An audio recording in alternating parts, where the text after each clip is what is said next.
If negative things happen and you respond in a negative way, that's going to keep the seeds sprouting. If negative things happen and you respond in a positive way or a detached way, a soul content way, then they'll just wither and die and you can plant new seeds. But the key is material sensations of cold, heat, pleasure, pain, they're transient and impermanent. They'll come and they'll go. If you can endure them while you seek knowledge, they'll eventually disappear. And yoga practice is that's what this is about. We've talked earlier about mastering your states of consciousness, and that's how you master your states of consciousness. Masters, people who've experienced enlightenment, who've experienced this clarity of awareness, it didn't just happen. I mean, they actually had to reshape the consciousness that they're embodying in this life to manifest that in the outward world.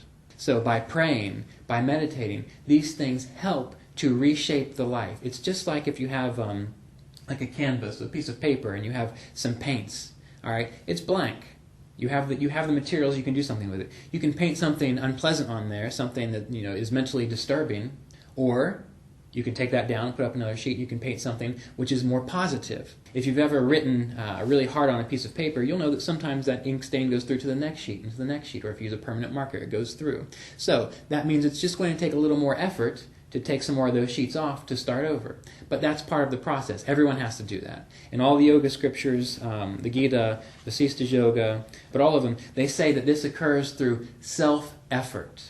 Everything that happens occurs through self-effort. By deciding that you are going to be an awake person, you're essentially saying, I'm going to do what it takes to wake up to the joy of myself. And what that takes is everything that we've just talked about. It takes fighting this war. In the Gita, it's considered a war, a battle between the lower forces, which keep you bound to this life, and the higher forces, which allow you to react from a soul-centered point of view so that you can be appropriate to the moment. In the Gita, again, it says that yoga, the definition of yoga, is skillful action. And skillful action, again, means being appropriate to the situation. Even if that action is unpleasant or pleasant, doesn't matter. If you need to do it, if you need to do your duty, because it's all about duty, then that's what helps you wake up. One of the themes earlier on in the Gita is the idea of turning away from these things, these mental constructs. And I quoted earlier, so there is seldom any chance that reason can be brought to bear to transform the deluded mental condition. What is needed is to introduce into it the transformative influence of awakened soul awareness. So how do you do that? Is you learn to observe the mind, yet remaining still. When we meditate, we keep our attention up here in the sixth chakra and the higher brain centers, the higher chakras, the higher prana frequencies. And when you can do that and you can absorb your attention in here, these other things just fall away. These other conditionings just fall away. And oftentimes when this first starts to occur, the spiritual aspirant, or Arjuna, you, me, all of us, we want to fight that because it's scary, because it's the loss of who you think you are. But if you can keep your attention up here, that joy of the eternal self will eventually dawn. And once it does dawn, you'll realize how silly it was to pay attention to all this stuff. When you are sitting in meditation or doing other things, and all of a sudden you just have this flash of insight, and you realize what you are, and how free you are, and how all of this is just transit, just like in a dream. When you dream, the forms come up and they go away, and you wake up, and where are they now? They're not there. It's the same thing. When you wake up, all of this that you identify with and attach with, you realize that it's just a dream, and that you eventually have the power to shape this dream, which you've been doing anyway, but you have the power to consciously shape this dream to an enlightened state or a pure, clear state. And then you lose your sense of individuality, not in the sense that you can't still be Kendra or Matt or Michael. You can still interact within this world, but you know that that is just the point. That is just the point of this larger consciousness to play out within the world. All right. They say, and in that sheet, the Kriya Bulletin, that's a quote from Vasishtha Yoga, that the two wings that carry you to enlightenment is knowledge and action. Knowledge of who you are, but acting appropriate in the world to play your part. Not everyone's here to be an engineer, not everyone's here to be a teacher or a massage therapist, but someone is here to do that. And as long as you can play that part while remaining content within yourself, you're doing your duty. And you'll experience enlightenment or clarity of consciousness in that way. from Sutra 20 and 21. The true self, with a capital S, so really who you are, is never born, nor does it die at any time. Nor, having once come to be, will it cease to be.